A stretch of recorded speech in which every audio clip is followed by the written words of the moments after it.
स्वागत है आप सभी का जीटीवी इंडिया न्यूज़ पर। खतौली विधानसभा सीट पर उपचुनाव होने हैं, तैयारियां जोर शोर से शुरू हो गई है। जयंत चौधरी से लेकर उत्तर प्रदेश के मुख्यमंत्री ब्रजेश पाठक जी यहां पर चुनाव प्रचार कर रहे हैं। तो हमारे साथ कुछ लोग हमारे साथ ये मौजूद हैं, इनसे जानकारी हासिल करेंगे कि इन लोगों की क्या राय खतौली विधानसभा उपचुनाव को लेकर है, किस पार्टी के पक्ष में वोट करेंगे। जाट समाज के लोग हैं, क्योंकि जाट समाज और गुर्जर समाज के बारे में कहा जा रहा है कि वो इस बार फिर एक बार लामबंद होंगे खतौली विधानसभा सीट पर, क्योंकि गुर्जर समाज के भी बड़े बड़े नेता, चाहे वो सचिन पायलट जी के भी आने की बात की जा रही है, वहीं जयंत चौधरी भी यहाँ चुनावी तैयारियों में जुटेंगे। तो हमारे साथ कुछ लोग मौजूद हैं। जी क्या नाम है वैसे? दीपक सिवाच, जाट समाज से, राष्ट्रीय लोकदल जी। तो क्या लग रहा है इस बार? पिछली बार तो खतौली आपने गंवा दी थी। पिछली बार खतौली हमने गंवा दी थी। दरअसल क्या है कि बीजेपी जो है, पहली बात तो मैं यहाँ ध्यान नहीं होगा, कुछ बीजेपी ने भी एजेंडा चला रखा कि भारी का मुद्दा बना रही है। जी। तो ये भारी का मुद्दा तब कहाँ चला जाता है जब नरेंद्र मोदी जी गुजरात से आके बनारस में चुनाव लड़ते हैं, तब वो भारी नहीं होते क्या? होते होंगे। तो आपकी पार्टी के ही नेता थे अभिषेक, उन्होंने कहा कि भारी प्रत्याशी है। नहीं, वो उन्होंने कहा है, लेकिन ये तो बीजेपी में होता ही है। जब तक वो नेता दूसरी पार्टी में होता है तो वो पापी, बीजेपी में जाते ही पवित्र। तो ये तो नेचुरल बात है। वे बीजेपी में चले गए तो बीजेपी की भाषा तो नेचुरली बोल लेंगे, उसमें कोई बड़ी बात नहीं है। वो बीजेपी की भाषा बोल रहे, ठीक है। पहले लोकदल में थे, उसकी भाषा बोलते थे, किसानों की बात करते थे, मजदूर की बात करते थे। अब वो बीजेपी की ऐसी बातें करेंगे, भारी वगैरह या हिंदू मुस्लिम, तो जो बीजेपी की थ्योरी है उस पर करना पड़ेगा। अगर नहीं करेंगे तो बीजेपी उनको दरकिनार कर देगी। तो क्या लग रहा है, चुनाव इस बार उपचुनाव है, सत्ता का चुनाव कहा जाता है, लेकिन क्या लग रहा है इस बार? क्या राष्ट्रीय, क्योंकि भारतीय जनता पार्टी की सीट थी, विक्रम सिंह सैनी यहाँ से भाजपा के टिकट पर दूसरी बार विधायक बनने थे, तो क्या लग रहा है भाजपा को चुनौती दे पाएगी राष्ट्रीय लोकदल? अच्छा, एक बात बताओ, अब मीडिया में भी ये चल रहा है जातिवाद, ये चीज़ चल रही है। पहली बात तो मीडिया को भी सोचना चाहिए और लोगों को भी सोचना चाहिए। हमें चुनाव जातिवाद ना लड़के, जातिवाद पर मत लड़ो। अगर इस विधानसभा में एक भी शख्स किसी भी बिरादरी का ये कह दे कि जो विक्रम सैनी जी थे बीजेपी के विधायक, उनकी भाषा अच्छी थी, कोई भी अगर एक भी शख्स पूरी विधानसभा में कह दे कि उनकी भाषा अच्छी रही है। नहीं, अगर भाषा अच्छी नहीं रही तो दूसरी बार भी वो 16,000 से, जबकि मुजफ्फरनगर और शामली की 9 सीटों में से मात्र 2 ही सीट जीती, जिनमें खतौली भी थी, भाजपा खतौली में जीती। देखो, लोकतंत्र को आप हार या जीत से डिसाइड नहीं कर सकते। नहीं, जनता वोट उसी देगी ना जो नेता उसको पसंद आएगा।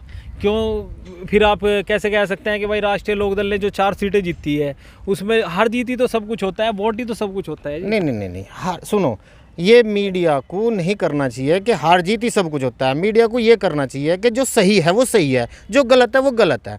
मैंने तो सिर्फ ये कही है, कहा कि क्षेत्र की जनता ने उन्हें स्वीकार किया और लगातार दूसरी बार स्वीकार किया। क्षेत्र की जनता ने उन्हें स्वीकार किया है, तो अगर क्षेत्र की जनता ने उन्हें स्वीकार किया और क्षेत्र की जनता जो जिन्होंने उन्हें वोट दिया है वही अगर उनके पास किसी काम को गए, तो उन्हीं विधायक विक्रम सैनी जी ने उन्हें कहा भाई तुमने मुझे वोट नहीं दी, तुमने तो योगी मोदी को वोट दी थी। तो मैं तो क्षेत्र की जनता से भी कहूँगा भाई योगी मोदी को तुम्हें वोट देनी थी, वो तुमने दे ली, सरकार है उनकी। अगर तुम अब विक्रम सैनी से पीछा छुड़ाना चाहते हो तो हमारे कैंडिडेट को, एक सभ्य भाषा बोलने वाले अच्छे कैंडिडेट को वोट करो, या फिर असभ्य भाषा बोलने वाले उस कैंडिडेट को वोट करो, वो आपके ऊपर है।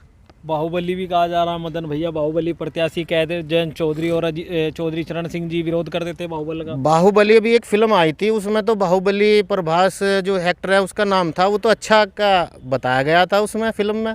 तो बाहुबली तो एक अच्छा शब्द बताया गया था उस फिल्म में। मुझे तो पहले मैं भी बाहुबली को ऐसा समझा करूँ था, पर अगर मीडिया से ही पता लगती है चीज़ों का, हमें अगर ज्ञान नहीं तो मीडिया से ही पता लगता है, तो वो भी एक मीडिया माध्यम है, उससे पता लगा हमें तो पहली बार कि बाहुबली एक अच्छा शब्द है। तो आप खुश हैं कि जयंत चौधरी ने जो फैसला लिया है वो सही लिया है? मदन भैया ज़बरदस्त, बहुत अच्छा फैसला लिया है। और मैं ये कहूँगा कि अब की बार बीजेपी को जो ये कहते हैं ना विक्रम सैनी जमाना जब, तो अब हम हार जीत का चुनाव नहीं लड़ रहे, जीतते तो हम पड़े। हम कोशिश ये कर रहे, मुश्किल सा लग रहा, टफ सा लग रहा कार्य, पर कोशिश ये कर रहे हैं कि जमानत कैसे जब्त हो ये विक्रम सैनी जी को पता लग जाए। कोशिश ये है, हार जीत की तो हम लड़ाई अब लड़ी नहीं रहे। जीत तो हम गए थे उस दिन, जिस दिन मदन भैया जी का टिकट हुआ था, जीत तो हम गए थे। अब हम कोशिश कर रहे हैं कि उन्हें थोड़ा सा पता लग जाए विक्रम सैनी जी को कि जो जमानत जब्त कैसे होती है। जयंत चौधरी को भी चुनौती दी है उन्होंने, क्या आगे इसी वही चुनौती हमने स्वीकार की है। जयंत चौधरी जी तो दिल्ली में बैठे हैं, हम राष्ट्रीय लोकदल के कार्यकर्ता, हमने स्वीकार किया है उनकी, वे हमारे स्तर के हैं। विक्रम सैनी जी बहुत बड़े स्तर के नहीं है, तो हमने स्वीकार करी है उनकी चुनौती, और उन्हें हम अब की बार इस इलेक्शन में बताएंगे कि जमानत कैसे जब्त होती है। यानी जयंत चौधरी से लड़ाई नहीं, आप भी लड़ाई लड़ेंगे जयंत चौधरी की? बिल्कुल लड़ाई लड़ेंगे। जी, क्या नाम है भाई साहब? मेरा नाम सुबोध कुमार। सुबोध कुमार जी, क्या लग रहा है इस बार चुनाव में? चुनाव तो जीतेंगे जी। भाजपा भाजपा ने राष्ट्रीय लोकदल का कैंडिडेट सुबह 7 बजे जीत जाएगा। मदन भैया मदन भैया अपनी सीट से चुनाव हार गए लोनी से। अजीब हार गए, वहाँ के मुद्दे रहे होंगे, पर यहाँ तो जनता इनसे बीजेपी बड़ा तो परेशान है। तो बहुत झूठी सरकार है बीजेपी की। कहाँ गए योगी जी का वादा? योगी जी कहते हैं किसानों को बिजली फ्री देंगे, हम मीटर ठोक रहे किसानों को 12 में साढ़ घुमा रख के। ये कहते हैं गौशाला बनाएंगे गाँव इसके तो नाम। ये मुद्दे कहीं चुनाव में हावी रहेंगे? पिछले चुनाव में तो कुछ ऐसा नजर नहीं आया। नहीं, अब का हावी रहेंगे जी। सरकार तो इनकी है ही, एक सीट से सरकार तो नहीं गिरती नहीं, पर जो इनके झूठे वादे जुमले वादे वो यहाँ से हावी रहेंगे। यानी झटका देने की झटका देने की तैयारी जी, पूरी झटका लगेगा इनको। तो मदन भैया चुनाव जीत जाएंगे? मदन भैया चुनाव जीतेंगे जी। भाई साहब आपका क्या नाम है? अनूप सिंह जी। अनूप सिंह। तो किस तरह से देखते हैं चुनाव, उपचुनाव, एक बार फिर आपको चुनाव में वोट डालने का मौका मिलेगा उपचुनाव में, तो किस तरह से देखते हैं चुनाव? इस चुनाव इस तरह देखा जा रहे हैं हम, जो विक्रम सैनी है, जो इनके वादे हैं, वादे तो बहुत है। विक्रम सैनी तो कभी हमारे गांव में खानपुर में आया ही नहीं। अच्छा। और जी हमारे पास का ही है बिल्कुल वो। और ये कहते हैं कि बाहरी आदमी को उठा के ले आए, हमें तो बाहरी मदन भैया यहाँ के लग रहे हैं। जो हमारे विक्रम सैनी हैं वे हैं बाहर के। तो कभी किसी गांव में सड़क पर उन्होंने कोई बोर्ड नहीं लग रहा उनका आज तक। कोई कार्य अगर हमारे विकास नहीं किया कुछ नहीं, अगर कोई भी कहीं बोर्ड मिल जा हमारे गांव में आसपास में, कोई कार्य नहीं है, ना कभी वे आए। और जी संजीव बालियान जी है, ये जो वादे झूठे करते हैं, जब पिछले चुनाव में आए उन्होंने कहा कि हमने खद्दर में 55,000 बीघा ज़मीन ले ली है इन सांडों के लिए, वहाँ से छोड़ देंगे। अभी तक तो वे सांड यहीं घूम रहे, पता नहीं उन्होंने कहा बैनामा हुआ या नहीं हुआ अभी तक संजीव बालियान जी का। वो यही मुद्दे रहेंगे जी। यहाँ तो जो विधानसभा में चुनाव में वादा किया था कि जो आवारा पशु हैं उनके लिए 55,000 बीघा हमने ज़मीन खरीद ली है खद्दर में। अभी तक उसकी कोई बाउंड्री कुछ नहीं, पता नहीं कहाँ है या नहीं है। वो झूठे वादे हैं सब बीजेपी के। आय दुगनी करे थे, आय दुगनी नहीं हुई अब तक इन पे, और सब फ्रॉड काम है इनके। कोई काम जाओ काम होता नहीं इसमें बीजेपी में। लेकिन जनता तो समर्थन करती है ना। जनता समर्थन जो कर लेती, ये समर्थन इसलिए करती है जब भी इनका चुनाव आवे, ये हिंदू मुस्लिम पे बात ले आवे।